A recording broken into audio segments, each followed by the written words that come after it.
Welcome to Learning Life Content. Please like, share, comment and subscribe. Your support helps us grow and motivates us to bring you more fascinating and enriching stories. In the 13th century, a storm was gathering. A storm of people, horses and ambition. It was a force unlike anything the world had seen before, building on the endless grasslands and echoing across the steppes. The Mongols, a nomadic people forged by hardship and survival, were about to unleash a wave of conquest that would shake the foundations of the known world. This was the Mongol Empire, the largest land empire the world had ever seen. Its reach stretched from the Pacific Ocean to the heart of Europe, uniting distant lands under a single banner. At its zenith, the empire covered over 24 million square kilometers, connecting east and west in ways never before imagined. From the grasslands of Central Asia, they rode out to conquer kingdoms and change history. Their horses thundered across the plains, carrying warriors who would reshape the fate of continents. The Mongol cavalry, famed for their speed and endurance, could travel up to 100 miles a day, outpacing. Their armies were disciplined, their leaders brilliant, and their methods brutal. The Mongols moved with speed and precision, striking fear into the hearts of all who stood in their path. They mastered psychological warfare, spreading terror with tales of their ruthlessness and sparing no one who resisted. They had swept across China, Russia, and Eastern Europe, leaving fallen cities behind. No fortress seemed strong enough, no army large enough to resist their relentless advance. The Mongols famously breached the Great Wall of China, toppled the Khwarezmian Empire, and even reached the gates of Vienna. Now, their eyes turned to the heart of the Islamic world, Baghdad.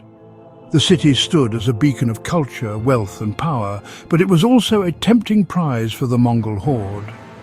Baghdad was renowned for its House of Wisdom, where scholars from across the world gathered to study science, mathematics and philosophy. The year was 1258. For centuries, Baghdad was more than a capital, it was the center of a civilization, home to the Abbasid Caliphs, spiritual leaders of Sunni Islam. Its libraries and scholars made it a jewel of the medieval world. The city's population was estimated at over 1 million, making it one of the largest and most cosmopolitan cities of its time. The fall of Baghdad would shock the world, a city of knowledge, art and science extinguished in a moment. The loss would echo for generations, changing the course of history. The destruction of the House of Wisdom was a tragedy, with countless books and manuscripts lost forever. The story of its fall is dramatic and tragic, a clash between the unstoppable Mongol army and the proud but fragile Abbasid Caliphate. It was a confrontation that would decide the fate of an entire civilization. The Abbasids, weakened by internal strife and political intrigue, were ill-prepared for the Mongol onslaught. This event, unfolding over a few weeks in the winter of 1258, marked a pivotal moment in history. The world watched as the unthinkable became reality.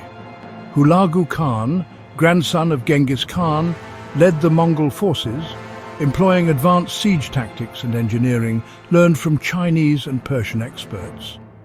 It ended the Islamic Golden Age, silencing the voices of scholars and poets who had once made Baghdad a center of learning. The Tigris River was said to have run black with ink from the countless books thrown into its waters. And began a new, uncertain chapter for the region. The world would never be the same, and the scars of that moment would linger for centuries. The Mongol invasion not only redrew borders, but also shifted the balance of power in the Islamic world. The memory of Baghdad's destruction still haunts the world, a lesson in the fragility of civilization. It reminds us how quickly greatness can be lost and how history can turn in a single moment. The Mongols' legacy is complex. They were both destroyers and, in time, patriots. Understanding the fall of Baghdad is essential to understanding the history of the Middle East and the wider world. Its legacy continues to shape our world today. The Mongol conquests opened new trade routes, facilitating the exchange of goods, technology, and ideas between East and West. It was the end of an era and the beginning of something entirely new. The world that emerged from the ashes would be forever changed. The Mongol Empire, for all its violence, also became a bridge between civilizations, fostering a new era of global interaction. The Mongols were at the gates, and the fate of a civilization hung in the balance. The world held its breath as history was rewritten. The siege of Baghdad would become a symbol of both devastation and transformation. This is the story of the storm from the east, a force that would forever alter the destiny of nations. The Mongol invasion was not just a military campaign, but a turning point that reshaped the world in ways still felt today. Before the Mongols, Baghdad was a city of wonders, founded in the 8th century by Caliph Al-Mansur on the banks of the Tigris River. It rose from the desert as a vision of ambition and ingenuity, a place where dreams and ideas could flourish. The city's very name, Madinat al-Salam, the city of peace, reflected its founder's hope for a harmonious center of civilization. He called it the City of Peace, designed as a perfect circle with the Green Dome Palace and Grand Mosque at its heart. This unique design was meant to reflect harmony and unity, drawing people from all corners of the world. The city's circular plan was unprecedented. Protected by massive walls and a deep moat, Baghdad stood as the capital of the Islamic Golden Age. Its defenses were legendary, and its gates welcomed travelers, merchants and scholars alike. The city boasted 4 monumental gates, each facing a cardinal direction, through which caravans and envoys from distant lands would enter. While Europe was in the Dark Ages, Baghdad was the world's largest city. Its markets filled with goods from China, Africa and beyond.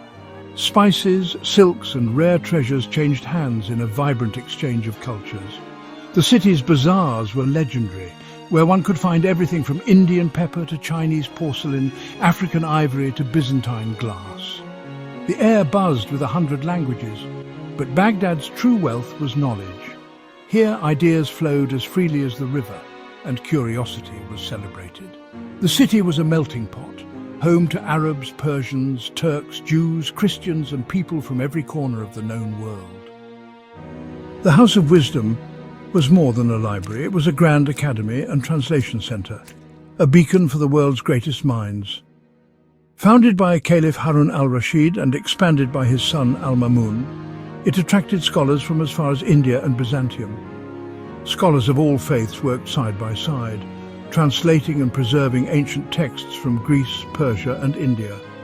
Their collaboration bridged civilizations and kept the light of knowledge burning bright.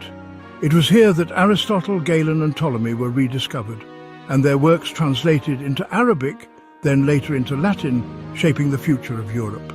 They built on this knowledge, inventing algebra, advancing medicine and mapping the stars. Al-Khwarizmi, the father of algebra, worked here, as did the great physician Al-Razi and the astronomer Al-Battani.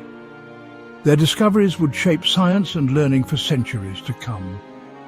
Baghdad's intellectual energy illuminated the world, inspiring generations far beyond its walls. The city's scholars developed the concept of the hospital, pioneered surgical techniques, and even calculated the circumference of the Earth with remarkable accuracy. The city was also a paradise of culture and beauty, with palaces, gardens, poets and musicians. Art, music and literature flourished alongside science, creating a golden age of creativity. The caliphs themselves were patrons of the arts, and the tales of 1001 Nights were born in Baghdad's glittering courts. Science and art thrived together, making Baghdad the jewel of the world. Its influence reached distant lands, shaping the course of human history. The city's calligraphers perfected the Arabic script, while its musicians developed new instruments and melodies that would echo across continents. This was the city the Mongols saw, a prize of unimaginable value, a center of civilization and hope. Its wealth was not only in gold and jewels, but in the brilliance of its people and the treasures of its libraries. Baghdad was the symbol of everything the Mongols sought to conquer, a beacon of power, wisdom and wealth. Its reputation had spread across continents, and its fall would send shockwaves through the world. Its destruction would be a loss felt far beyond its walls, a tragedy for the entire world. The knowledge and culture preserved here would be scattered, and the world would mourn the end of an era. The city's legacy would echo through history, a reminder of what once was. Even in ruin, Baghdad's memory would inspire poets, scientists and dreamers for generations. Baghdad's light was about to be extinguished, but its brilliance would never be forgotten. The city's story endures, a testament to the heights humanity can reach and the fragility of even the greatest civilizations. The Mongol army was led by Hulagu Khan, a man whose very bloodline was steeped in conquest and ambition. He was the grandson of the legendary Genghis Khan, founder of the largest contiguous empire in history and the son of Tolui, Genghis's fourth son, who was renowned for his ferocity and military prowess. From a young age, Hulagu was immersed in the harsh world of Mongol politics and warfare. He was trained in the arts of archery, horsemanship and strategy, learning from the very generals who had ridden with his grandfather. In the 1250s, the great Khan Mongol, Hulagu's own brother, entrusted him with a monumental task.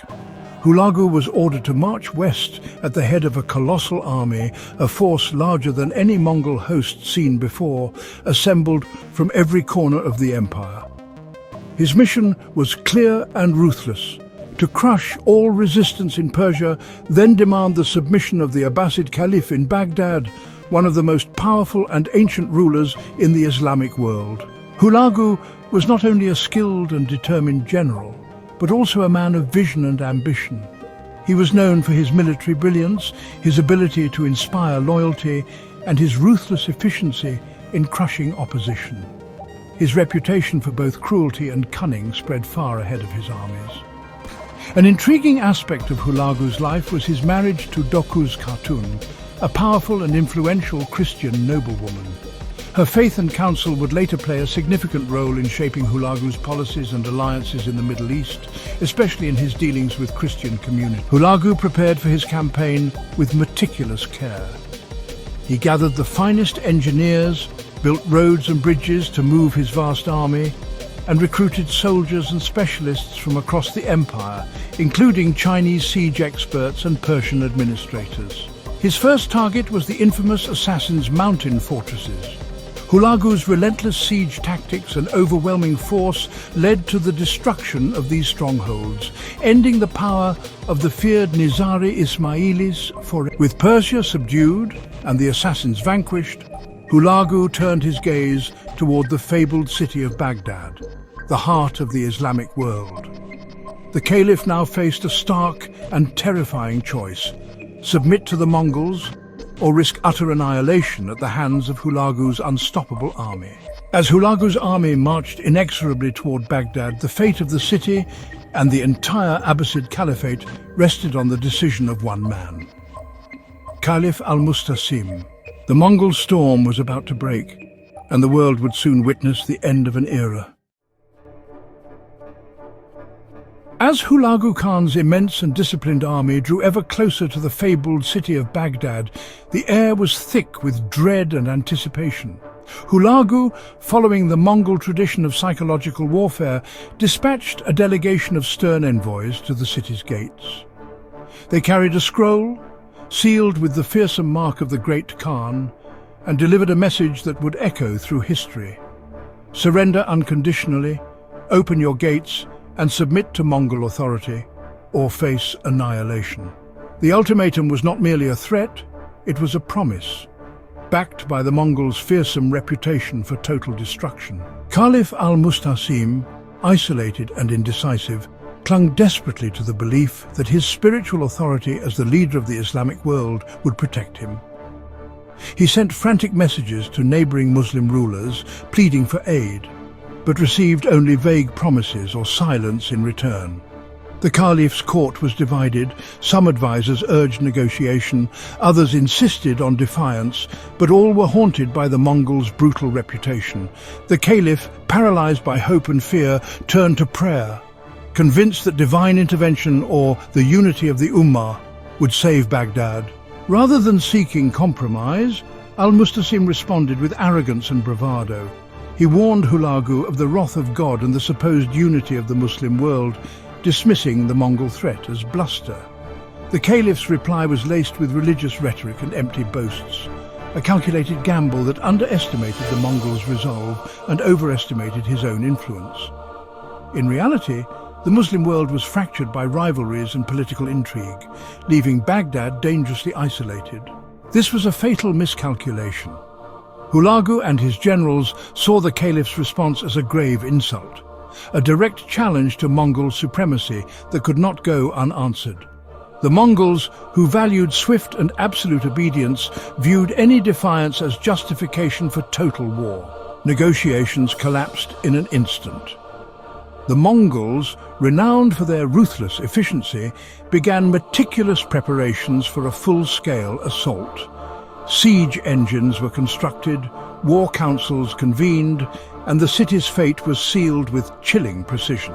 Hulagu divided his massive army into several columns, encircling Baghdad from every direction. Escape routes were systematically cut off, and the Mongols established a ring of steel around the city. No one would enter or leave without their permission. Inside the city, panic spread. The people of Baghdad, long accustomed to the security of their mighty walls, now heard the ominous rumble of Mongol siege engines and the distant thunder of war drums. Fear and uncertainty gripped every household. No great Muslim army came to Baghdad's rescue. The city's supposed allies were silent, paralyzed by fear or distracted by their own rivalries.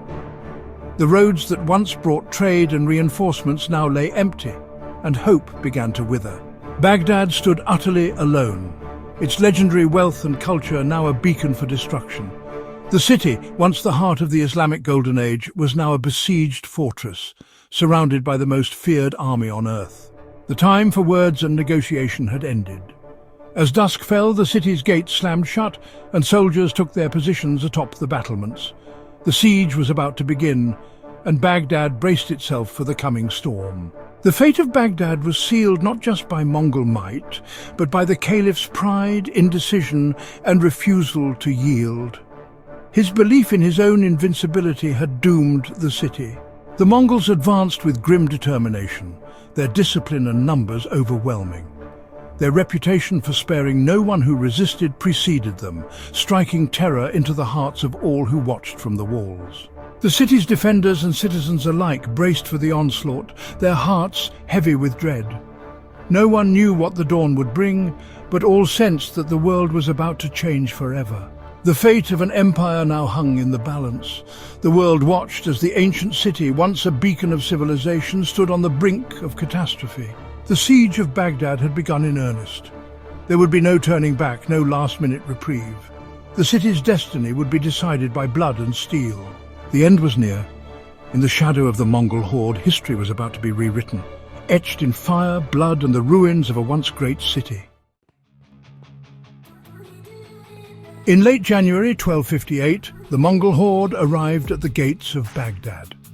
Their army, numbering perhaps 100,000 strong, fanned out in a vast circle, encircling the city with chilling precision. The Mongols were masters of psychological warfare, making their presence known with banners, drums, and the thunder of hooves. Their siege tactics were advanced for the era. The Mongols deployed massive trebuchets, some imported from Chinese engineers, capable of hurling stones weighing over 300 pounds. These machines battered the city's formidable walls day and night. Catapults, loaded with flaming naphtha and even early forms of gunpowder bombs, rained destruction on Baghdad's defenders. The circle of iron closed in, with Mongol cavalry patrolling the perimeter to prevent any escape or relief. Their coordination was flawless, using signal flags and drums to communicate across the vast encampment. The Mongols constructed a formidable palisade and deep ditch, encircling Baghdad completely. These fortifications not only trapped the city's inhabitants, but also protected the besiegers from desperate sorties and counterattacks. The defenders fought valiantly, manning their own catapults and unleashing volleys of arrows from the ramparts.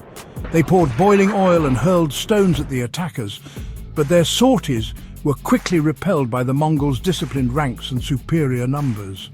The Mongol army was simply too large, too well organized, and too relentless. Their infantry advanced behind pavises, large shields, while archers provided covering fire. a tactic learned from years. The bombardment was relentless, with stones and fire raining down day and night. The Mongols even used early forms of gunpowder to create terrifying explosions, striking fear into the hearts of Baghdad's citizens. On February 10th, after weeks of unrelenting assault, the Mongols breached the eastern wall. Sappers had tunneled beneath the defences, using fire and explosives to collapse sections of the ramparts. The defenders, exhausted and outnumbered, collapsed. The Mongol warriors surged into the city, overwhelming all resistance in a matter of hours. The sack of Baghdad was about to begin. Panic swept through the city as the invaders poured in, their reputation for ruthlessness preceding them. 5 centuries of security and prosperity ended in a single catastrophic day. The city's famed libraries and treasures faced destruction on... The city's fate was sealed. Baghdad, once the jewel of the Islamic world, was now at the mercy of the Mongol war machine. The nightmare had begun. The Mongols' mastery of siege warfare and military technology had brought an ancient civilization to its knees. The walls of Baghdad, once thought impregnable, finally gave way after days of relentless bombardment by Mongol siege engines, massive catapults and trebuchets hurling stones and fire. The defenders, exhausted and outnumbered, fought valiantly atop the ramparts, raining arrows and boiling oil on the attackers, but the Mongols' engineering and discipline proved overwhelming. As the breaches widened, the Caliph's army, already demoralized by the scale of the assault, collapsed. Some defenders surrendered, others were cut down where they stood. The Mongols, famed for their ruthlessness and discipline, swept through the city's defenses with terrifying efficiency, crushing all resistance. For 7 days, Baghdad endured a nightmare of indiscriminate slaughter. Men, women and children were killed in the streets, in their homes, and even in the sanctity of mosques. The Mongols showed little mercy, their reputation for brutality preceding them, intended to break the will of any who might resist in the future. Entire neighborhoods were set ablaze. Palaces, mosques and bustling markets, once the pride of the Abbasid capital, were looted and burned. Priceless manuscripts and works of art were lost forever in the flames as the city's cultural heritage was consumed by fire. The City of Peace, as Baghdad was known, became a vision of hell.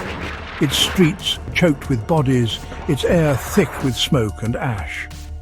The devastation was so complete that survivors spoke of the city as if it had descended into the underworld. Some desperate citizens tried to escape by boat across the Tigris River, but Mongol patrols hunted them down, shooting arrows at those who fled. Others hid among the ruins, in cellars and mosques, but the Mongols systematically searched for survivors, leaving few alive.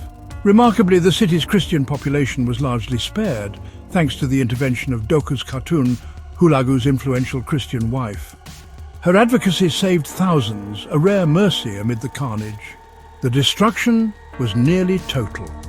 The city's intricate canal system, once the lifeblood of its agriculture and trade, was ruined. Farmland surrounding Baghdad was scorched, and the grand buildings that had stood for centuries were reduced to rubble. In just 1 week, 5 centuries of splendor and learning were wiped away. The libraries, famed throughout the world, were destroyed. Some say the Tigris ran black with ink from countless manuscripts thrown into the river. Baghdad, once the jewel of the world and the heart of Islamic civilization, was left a shattered ruin, its glory extinguished in a matter of days. The city's light, once a beacon to the world, was extinguished, leaving only darkness and silence where Baghdad had once stood. Amidst the destruction, the loss of Baghdad's libraries was especially devastating. The city had been a beacon of learning for centuries, drawing scholars from across the world to its grand institutions. The House of Wisdom, or Bait al-Hikmah, was the crown jewel. Its halls filled with rare manuscripts, scientific treatises, and translations of Greek, Persian, and Indian works. Alongside it, countless other libraries held the world's greatest collection of knowledge. The Mongols, unfamiliar with the value of these treasures, saw only buildings to plunder and destroy. Priceless works were seized, torn apart, or simply discarded as worthless. According to legend, so many books were thrown into the Tigris that the river ran black with ink. The water, once a source of life, became a grave for centuries of accumulated wisdom. Books were burned, torn apart, or used as fuel for fires that raged for days. Some scholars tried desperately to hide or rescue precious texts, but most were lost to the chaos. An incalculable amount of knowledge was lost forever. Medical cures, mathematical theorems, philosophical ideas vanished in the flames. The destruction erased centuries of research, including advances in algebra, optics and medicine that would not be rediscovered for generations. The destruction ended the Islamic Golden Age and extinguished the world's intellectual center. Baghdad's scholars were killed or scattered, their communities dissolved, and the city's role as a hub of innovation was lost. The loss was not just for the Islamic world, but for all humanity. The destruction of Baghdad's libraries set back global knowledge by centuries, and many works were never recovered or rewritten. The river of ink joined the river of blood. The Tigris carried away not only the bodies of the slain, but also the memory of a civilization's greatest achievements. Civilization's greatest treasures were destroyed alongside its people. The world would feel the loss of Baghdad's wisdom for generations to come, a wound in the history of human progress that would never fully heal. As the once mighty city of Baghdad crumbled under Mongol assault, Caliph Al-Musta'sim, the last Abbasid ruler, and his closest officials surrendered to Hulagu Khan. They approached the Conqueror with desperate hopes for mercy, their faces etched with fear and disbelief at the scale of devastation around them. The Caliph, who had ruled over the spiritual heart of the Islamic world, now stood powerless before the invaders. The Caliph was forced to witness the utter destruction of his city.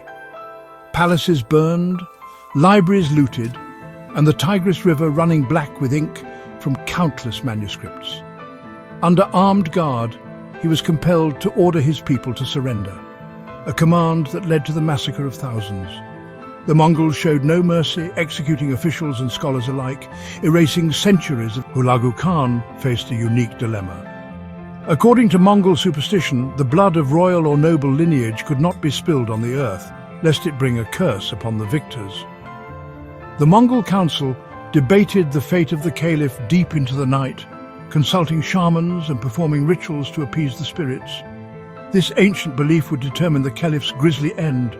In a chilling act designed to avoid spilling royal blood, the Caliph was wrapped tightly in a carpet and trampled to death by Mongol horses. His family and closest advisors met similar fates, executed in secret, their bodies denied the dignity of a proper burial.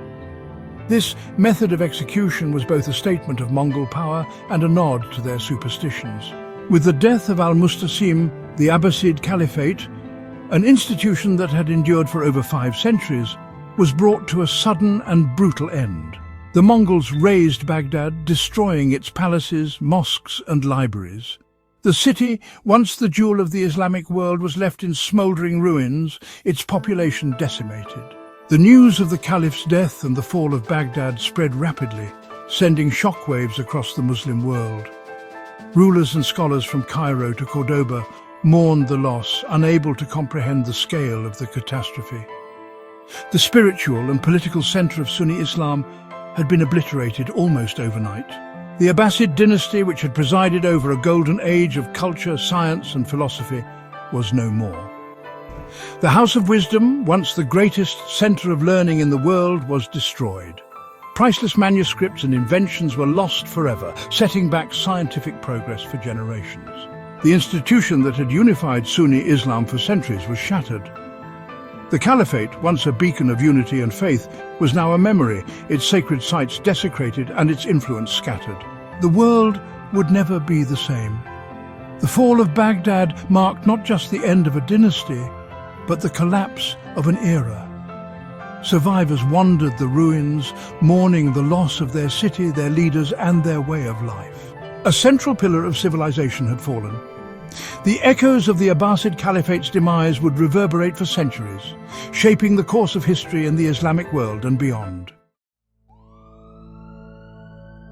The fall of Baghdad was more than the end of a city. It marked the collapse of a civilization that had once been the beating heart of the Islamic world.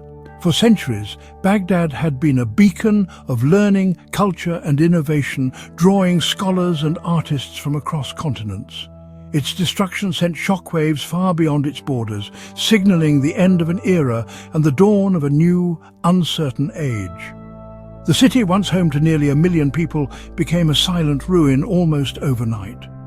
The bustling markets, grand mosques and vibrant neighborhoods were reduced to rubble, and the destruction of the intricate irrigation canals, which had sustained agriculture for generations, turned once fertile land into barren wasteland.